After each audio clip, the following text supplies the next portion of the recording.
भले ही हिंदू धर्म को मानने वाले लंकापति रावण को अनीति, अनाचार, धर्म, काम, क्रोध और अधर्म और बुराई का प्रतीक मानते हैं और उससे घृणा करते हैं। रावण राक्षस होने के साथ साथ विज्ञानी भी था। आखिर रावण के जन्म के समय आखिर ऐसा क्या हुआ था कि रावण ब्राह्मण पुत्र होने के बावजूद भी राक्षसों वाले गुण आ गए थे। नमस्कार दोस्तों, धार्मिक सोच विचार में आपका स्वागत है। रामायण हिंदू धर्म का पवित्र ग्रंथ है। इसमें श्री राम के संपूर्ण जीवन का वर्णन किया गया है। प्रभु राम के जीवन में रावण का खास महत्व है। रावण को देखने से ऐसा लगता है कि जैसे रावण के बिना इस ग्रंथ की रचना अधूरी ही रह जाती। सभी जानते हैं कि रावण सोने की लंका का राजा था। हिंदू ग्रंथ में रावण के कई कथनों का वर्णन देखने को मिलता है, परंतु वाल्मीकि रामायण के अनुसार रावण ब्रह्मा जी की मानसिक संतान पुलस्त्य मुनि का पात्र था, अर्थात उनके पुत्र विश्वा का पुत्र था। वाल्मीकि रामायण के अनुसार विश्वा की वर्वनी और कैकसी नाम दो पत्नियां थी। वर्वनी ने कुबेर और कैकसी ने रावण को जन्म दिया था। कैकसी के पिता राक्षस कुल के थे, इसी कारण रावण ने कई राक्षसों वाले गुण थे।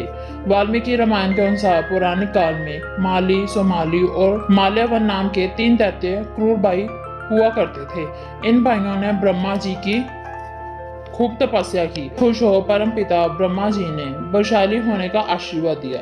ब्रह्मा जी से आशीर्वाद पाकर तीनों भाई स्वर्गलोक, पृथ्वीलोक और पाताल लोक में देवताओं सहित ऋषियों मुनियों पर अत्याचार करने लगे।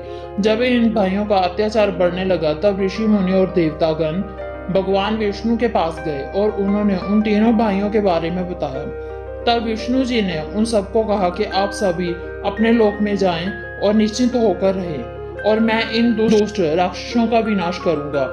जब यह खबर माली, सोमाली और माल्यवन ने अपनी सेना सहित देवगन लोक में हमला कर दिया, तब भगवान विष्णु इंद्र लोक आकर राक्षसों का संहार करने लगे। विष्णु जी के युद्ध क्षेत्र में आने के पश्चात ही माली सहित बहुत से राक्षस मारे गए और वह लंका की ओर भाग गए। शेष बचे राक्षस सोमाली ने नेत्रतप में लंका को छोड़कर पाताल में चल बसे। युद्ध में मिली पराजय के बाद सोमाली और माल्यवन अपने परिवार सहित पाताल में ही छुपे रहे। एक दिन सोमाली पृथ्वी पर घूमने के लिए आया। यहाँ पर उसने कुबेर को देखा। कुबेर के डर के पश्चात ही सोमाली फिर से पाताल लोक चला गया। पाताल लोक पहुंचने पर सोमाली सोचने लगा कि कब तक हम राक्षस देवताओं के डर से छुपे रहेंगे।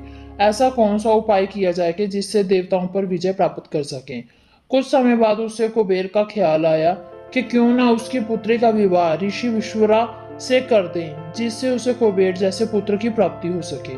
उस समय सोमाली यह विचार ले अपनी पुत्री कैकसी के पास पहुंचा और कहा कि तुम विवाह के योग्य हो चुकी हो, परंतु मेरे भय के कारण कोई भी तुम्हारा हाथ मांगने मेरे पास नहीं आता।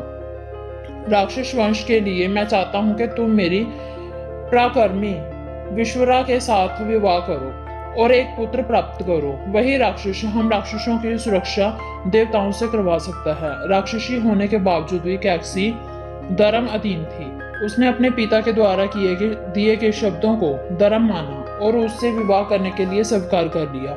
उसके बाद कैकसी विश्वरा से मिलने के लिए पाताल लोक से पृथ्वी लोक चल पड़ी। पाताल लोक से पृथ्वी लोक जाने के लिए कैकसी को काफी वक्त लग गया। जब वो ऋषि विश्वरा के आश्रम पहुंची तो शाम हो चुकी थी। उस समय भयंकर आंधी चल रही थी और बिजली चमक रही थी। आश्रम पहुंचकर कैकसी ने ऋषि का चरण वंदन किया और अपने मन की इच्छा बतलाई। कैकसी की इच्छा जानने के बाद ऋषि विश्वरा ने कहा, मैं तुम्हारी ये अभिलाषा पूरी करूंगा, किंतु मेरे पुत्र कुकर्म करने वाले होंगे। कैकसी उनके वचन सुन बोली, हे ऋषि, आप ब्राह्मण, आप मेरे ऊपर कृपा करें। तब ऋषि विश्वरा ने कहा, तुम्हारा तीसरा पुत्र मेरी ही तरह ही धर्मात्मा होगा। कैकसी ने पहले पुत्र को जन्म, उसके 10 सिर थे और आकार पहाड़ के समान था, इसलिए कैकसी ने पहले पुत्र का नाम दशग्रीव रखा, जो बाद में रावण के नाम से तीनों लोकों में जाना जाता है। कैकसी के गर्भ से कुंभेशपूर नखा उत्पन्न हुई। फिर सबसे छोटे धर्मात्मा भविष्य पैदा हुए। अगर वीडियो पसंद आई हो तो लाइक शेयर करें और चैनल को सब्सक्राइब करना न भूलें।